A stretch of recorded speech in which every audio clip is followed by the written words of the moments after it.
भगवान की आरती क्यों की जाती है? आरती लेने का क्या है भाव और क्या है भगवान की आरती देखने की महिमा?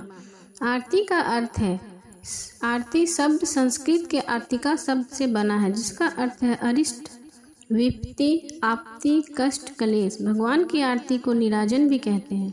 नीराजन का अर्थ है विशेष रूप से प्रकाशित करना। आरती का प्रथम भाव है आरती या नीराजन में दीपक की लौ को देवता के समस्त में बार बार इस प्रकार घुमाया जाता है कि भक्तगण आरती के प्रकाश में भगवान के चमकते हुए आभूषण और श्री अंग की कांति की जगमगाहट का दर्शन करते हैं, आनंदित हो सके और उस छवि की तरह निहार कर हृदय में स्थित कर सके। इसलिए आरती को नीराजन कहते हैं, क्योंकि इसमें भगवान की छवि को दीपक की लौ से विशेष रूप से प्रकाशित किया जाता है। दूसरा भाव, आरती के द्वारा साधक अपने आराध्य के अरिष्टों को दीपक की लौ से विनिष्ट करता है।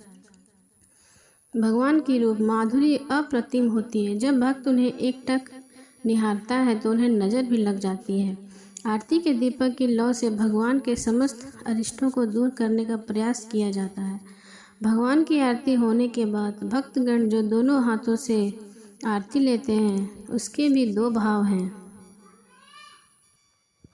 पहला भाव, जिस दीपक की लौ ने हमें अपने आराध्य के नख-सिख के इतने सुंदर दर्शन कराए, उसकी हम बलैया लेते हैं, सिर पर धारण करते हैं।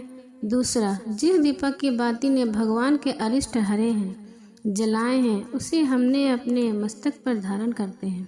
कैसे करें भगवान की आरती?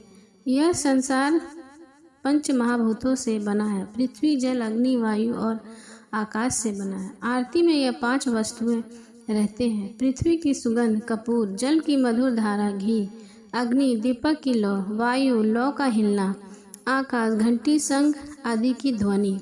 इस प्रकार संपूर्ण संसार में ही भगवान की आरती होती है। मानव शरीर भी पंच तत्वों से बना है। मनुष्य अपने शरीर से भी ईश्वर की आरती कर सकता है, लेकिन कैसे?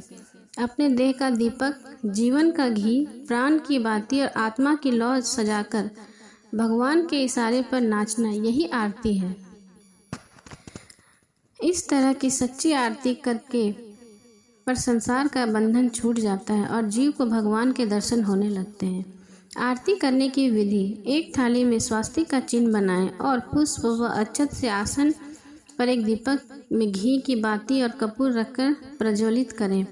प्रार्थना करें, हे गोविंद, आपकी प्रसन्नता के लिए मैंने रत्नमय दीपक और कपूर और घी में डूबी हुई बाती जलाई है, जो मेरे जीवन के सारे अंधकार को दूर कर दे। फिर एक ही स्थान पर खड़े होकर भगवान की आरती करें।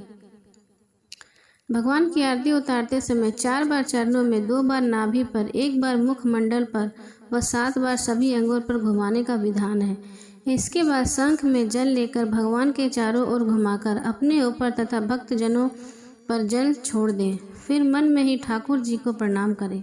इस तरह भगवान की आरती उतारने का विधान है।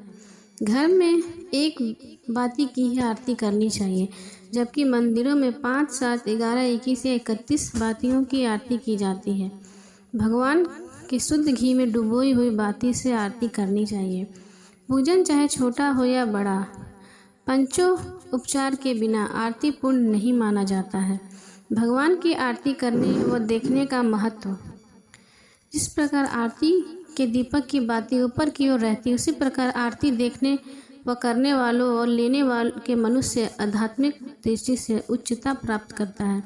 जो भगवान विष्णु की आरती को नित्य देखता है या करता है, वह 7 जन्म तक ब्राह्मण कुल में जन्म लेकर अंत में मोक्ष को प्राप्त होता है।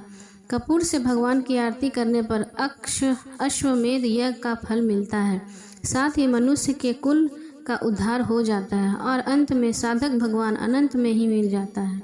घी की बाती से जो मनुष्य भगवान की आरती उतारता है, वह बहुत समय तक स्वर्ग लोक में निवास करता है। फ्रेंड्स, आपको यह पोस्ट कैसी लगी हमें कमेंट करके ज़रूर बताएं।